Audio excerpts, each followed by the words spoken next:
So the next thing that we are going to study is combination of resistances. So combination of resistance. इसमें दो type के combination होते हैं. The first thing that we are going to study is series combination. The first thing that we are going to study is series combination. तो series combination में क्या होता है, दो रेजिस्टेंसेस हम दो तरीके से कनेक्ट कर सकते हैं. एक होता है सीरीज में, एक होता है पैरेलल में. सीरीज का मीनिंग क्या होता है, ये पहला रेजिस्टेंस हमने कनेक्ट किया, इसी के साथ दूसरा ऐसे कनेक्ट किया, एक दो तीन कितने भी रेजिस्टेंसेस को हमने इस तरीके से सीरीज में कनेक्ट किया. इसको बोलते हैं सीरीज कॉम्बिनेशन. हमने ये रेजिस्टेंसेस को लगाया है अक्रॉस अ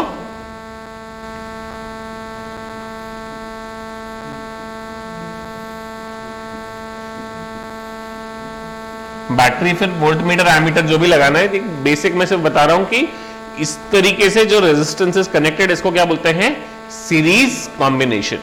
सीरीज कॉम्बिनेशन की खासियत होती है, क्या खासियत होती है, इस बैटरी से कुछ करंट निकला, मान लो आई करंट निकला, तो वो आई करंट ये यहां से इस वायर के थ्रू होते हुए इससे इससे इससे इसमें पास करता है. सो इस वायर में जो करंट जाएगा that will still be I. ठीक है. सो ये जो वायर है, इस वायर में करंट क्या जाएगा, आई जाएगा. तो ये रेजिस्टेंस से करंट कितना गया, आई. ये रेजिस्टेंस से भी करंट आए, ये रेजिस्टेंस से भी करंट आए. तो सीरीज कॉम्बिनेशन की सबसे बड़ी खासियत यही है कि जितने भी रेजिस्टर सीरीज में है सबका करंट क्या रहेगा, सेम रहेगा. क्लियर है क्या. ये तो आपको दिख रहा है आसानी से सीरीज में है. कल जाके कोई ऐसे पूछ ले कि ये ऐसा एक सर्किट बना दिया हमने, अब ये तीनों सीरीज में है क्या, है नहीं. बैटरी तो लगा लेंगे, उससे फर्क नहीं पड़ रहा. बैटरी कहां जा रही, बैटरी तो लगनी है. दिख ये पैरेलल में रहे हैं, बट होता क्या है, कैसे समझ रहा है मुझे सीरीज में है कि नहीं है. आपकी बैटरी है, आप मान लो बैटरी में से करंट आई निकल रहा है, सर्किट स्विच क्लोज कर लिया, मान लो यहां से करंट आए गया, यहां से भी करंट आए, इधर से भी करंट आए. क्यों आए, एक तो ये भी एक बहुत बड़ा कंफ्यूजन होता है कि करंट आया, रेजिस्टेंस से पार हुआ तो करंट कम हो जाएगा. ऐसा नहीं होता. अगर बैटरी से करंट आए निकला, इधर रेजिस्टेंस में करंट आए घुसा, तो इधर से बाहर भी आए ही निकलेगा. तो आप बोलेंगे सर रेजिस्टेंस लगाने में क्या फायदा हुआ, ज्यादा रेजिस्टेंस का क्या फायदा. रेजिस्टेंस ज्यादा रहेगा तो यहीं से कम करंट निकलेगा. रेजिस्टेंस कम था तो यहां से करंट ज्यादा निकला. बट ऐसा नहीं है कि यहां से आया, इधर से आए गया और यहां से I/2, I/3, I/4 कुछ बाहर निकला. यहां से आया है तो पार भी कितना निकलेगा, आई ही निकलेगा.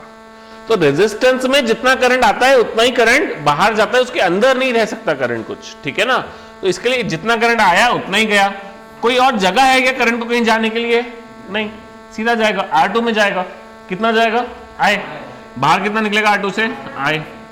R3 में जाएगा कितना, आई. बाहर कितना निकलेगा, आई. आई.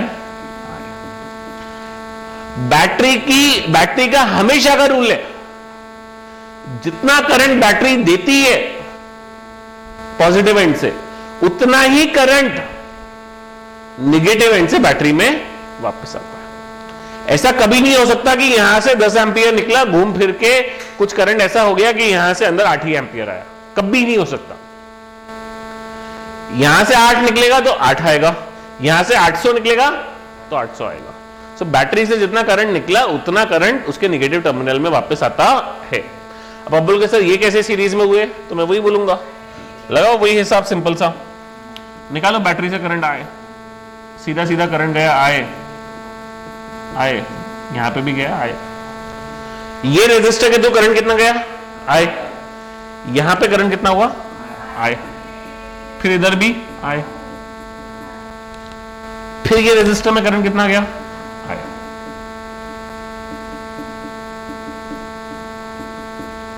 तो हर जगह करंट क्या फ्लो कर रहा है, आए. तीनों रेजिस्टेंसेस में करंट क्या था, आए था, सेम था. तो इसका मतलब ये तीनों क्या है, सीरीज में. क्लियर है क्या सबको. आप बोलोगे सर फिर तो हमेशा ही सीरीज में रहेंगे, नहीं। जैसे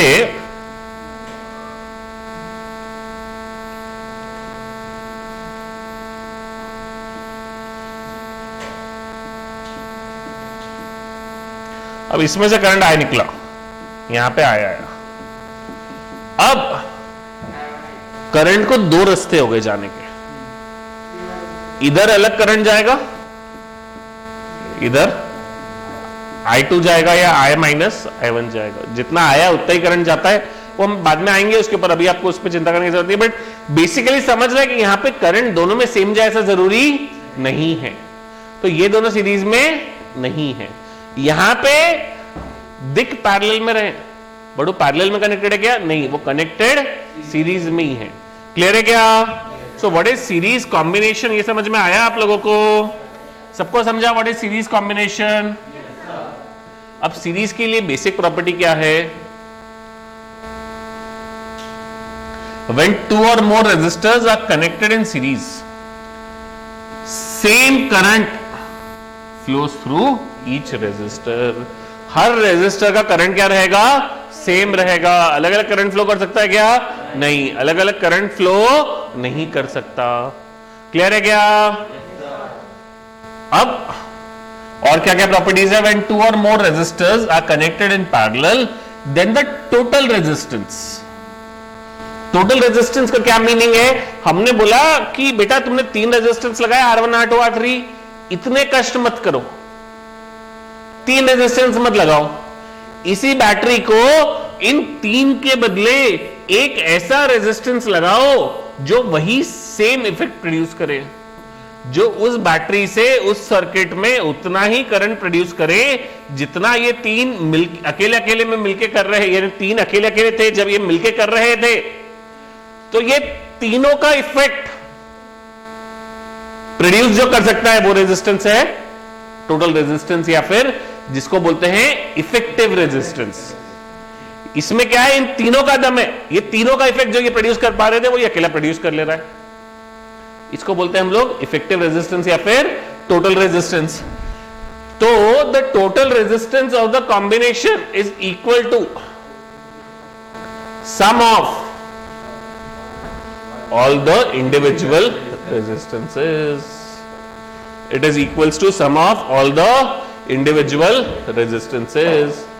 So R equivalent equals to R1 plus R2 plus R3. So R equivalent क्या होता है? R1 plus R2 plus R3।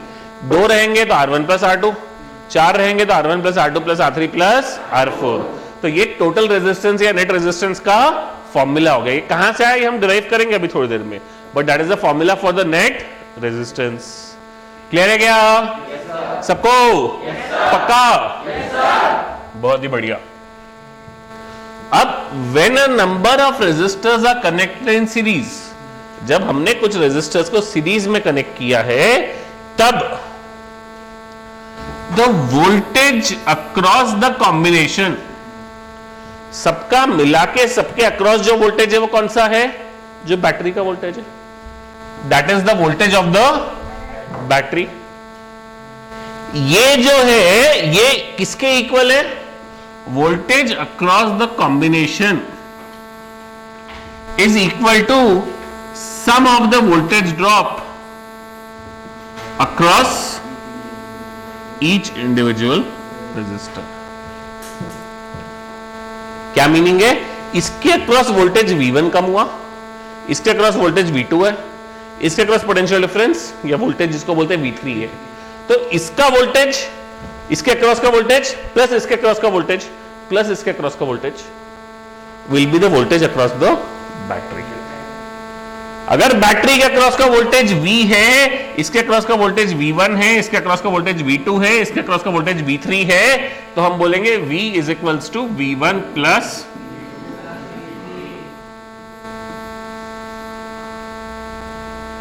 Clear है क्या?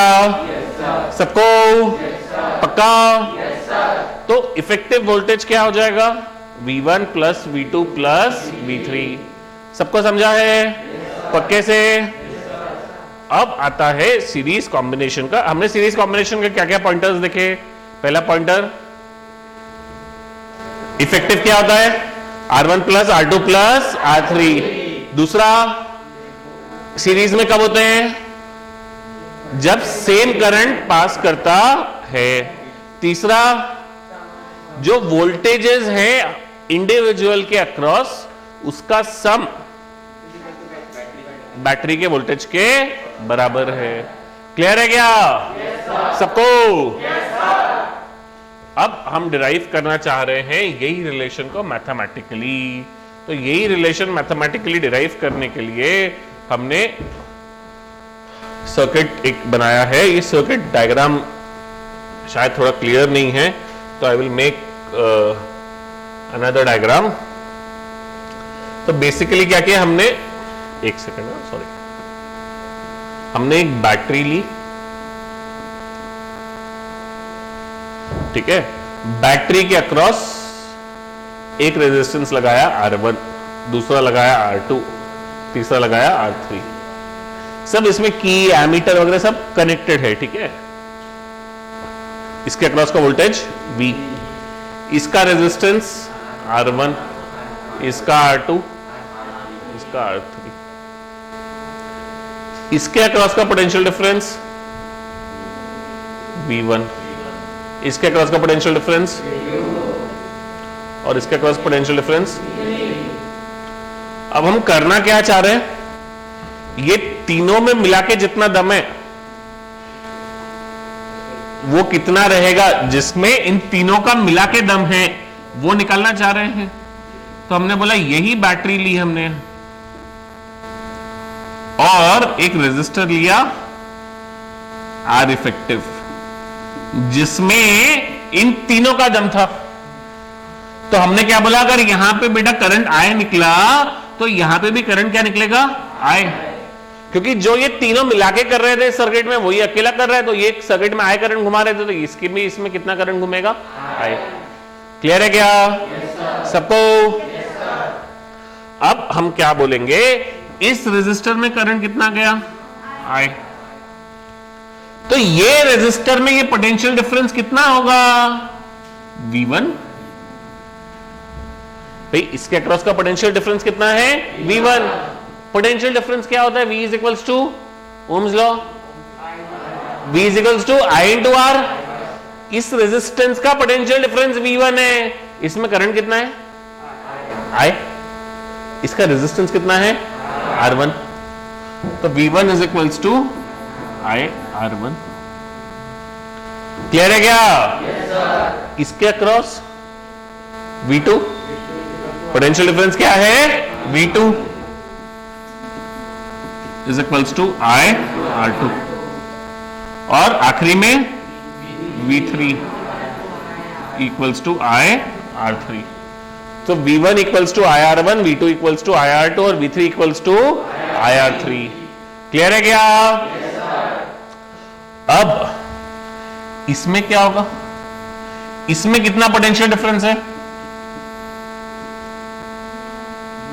V। V इफेक्टिव नहीं है, V है भाई। इसके अक्रॉस अगर V है तो इसके भी अक्रॉस पोटेंशियल डिफरेंस क्या रहता है, V। तो इसमें पोटेंशियल डिफरेंस कितना है, V। तो V इज इक्वल्स टू क्या हो गया, I इंटू R इफेक्टिव, बराबर है V is equals to I into R effective. अब मैंने क्या बोला, मैंने बोला बेटा कल अपने अभी थोड़ी देर पहले पिछले स्लाइड पे ही पढ़ा था कि टोटल पोटेंशियल डिफरेंस V जो होता है वो V1 plus V2 plus V3 होता है। पढ़ा था हमने? बिल्कुल पढ़ा था।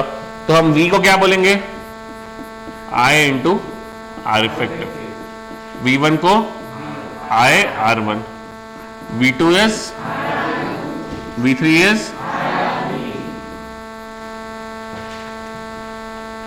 सभी टर्म्स में से I क्या हो जाएगा, कट हो जाएगा। तो क्या बचेगा, R effective equals to R1 plus R2 plus R3। Clear है क्या? सबको पक्का? तो this is all about series combination of resistances. समझा है सबको? बहुत ही बढ़िया। तो हमने क्या क्या पढ़ा इसमें कि भाई सीरीज में है तो इफेक्टिव रेजिस्टेंस का फॉर्मूला क्या है वो पढ़ा हमने। सीरीज में करंट क्या रहता है, सब में सेम रहता है। और तीसरी चीज क्या पढ़ी हमने, जो टोटल वोल्टेज है, टोटल पोटेंशियल डिफरेंस है, वो क्या होता है, हर रेजिस्टर के अक्रॉस के पोटेंशियल डिफरेंस के सम के बराबर। और फिर हमने ये फॉर्मूला डिराइव किया। क्लियर है क्या? और अब इसके बाद नेक्स्ट जो हमारा इसमें एक पार्ट बचा है वो क्या है, ये सीरीज का हुआ, अगला किसका रहेगा, पैरेलल का।